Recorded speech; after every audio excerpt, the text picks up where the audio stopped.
Well, obviously Johnny musically was the leader as such, that he would be he'd know what he wanted to do overdub wise and so on.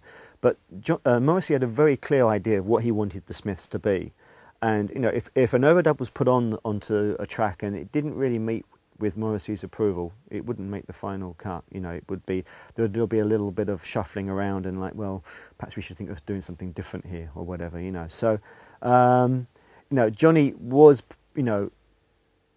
musically he was the most advanced of all the guys perhaps, and he did have a kind of a clear idea what he wanted to do guitar wise, but it had to kind of be with Morrissey's approval. If he didn't like it, it wouldn't make the final mix.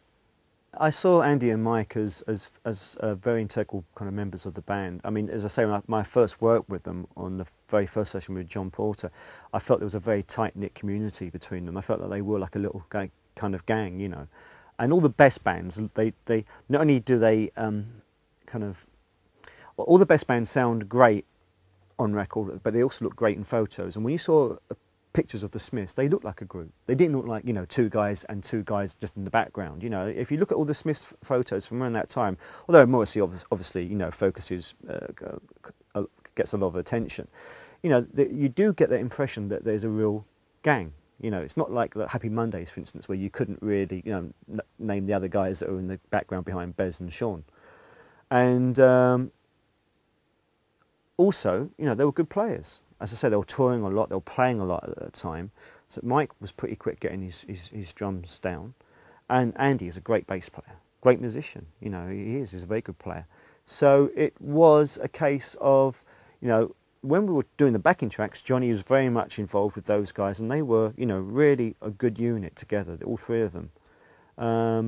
So I don't really go along with this argument that they were completely, indispensable.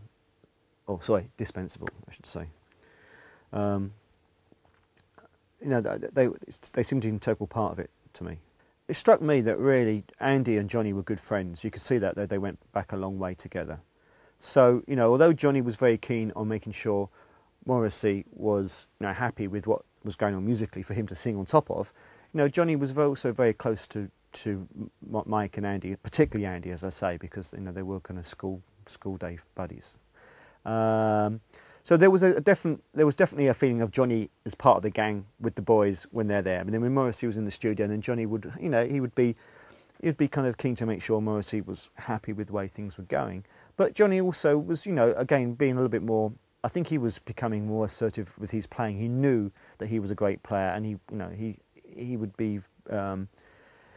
He'd be quite keen for his guitar playing to shine as much as the vocals would shine, which is their strength. That's the whole point. It wasn't just a kind of singer out there with just some players playing in the background. It was everyone trying to, get their kind of tuppence worth in, as it were.